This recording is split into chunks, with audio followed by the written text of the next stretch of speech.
অবশেষে ল্যাদ কাটিয়ে উঠে পার্সেল আনবক্স করতে বসলাম। এগুলো প্রায় ১ মাস আগের প্রোডাক্ট সব। এর মধ্যে যদি কোনো ভাঙা বা মিসিং প্রোডাক্টও থাকে আমি আর চেঞ্জ করতেও পারবো না। তো চলো এক এক করে আনবক্স করে ফেলি।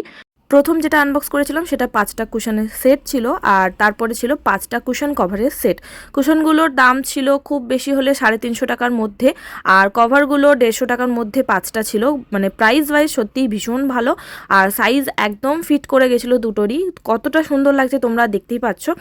নেক্সট যে প্রোডাক্টটা আমি আনবক্স করব সেটা সেই পিগি ব্যাঙ্কগুলো, উডেনের পিগি ব্যাঙ্ক। এটা আমি 20,000-এর অর্ডার করেছিলাম, কিন্তু ওরা ভালোবেসে ১,২০,০০০ টাকার পাঠিয়ে দিয়েছিল। এর পরেরটাও সেম, এটাও একটা ছোট পিগি ব্যাঙ্ক। এটা ছিল 5,000-এর, এটা আমি আমার বোনপোর জন্য অর্ডার করেছিলাম। নেক্সট ছিল একটা জুয়েলারি স্টোরেজ বক্স। আর এই অর্গানাইজার বক্সটা আমার মতো মানুষদের জন্য বিশেষ করে দরকার, কারণ এত কিছু কেনার পরও মনে হয় বেরোনোর সময় কিছুই নেই, কারণ হাতের কাছে পাই না, গুছিয়ে রাখা থাকে না সেভাবে। তো এর মধ্যে কিন্তু ছোট ইয়াররিংস বা বড় ইয়াররিংস বা ছোট কোনো পেন্ডেন্ট তোমরা খুব সুন্দর করে সাজিয়ে রাখতে পারো।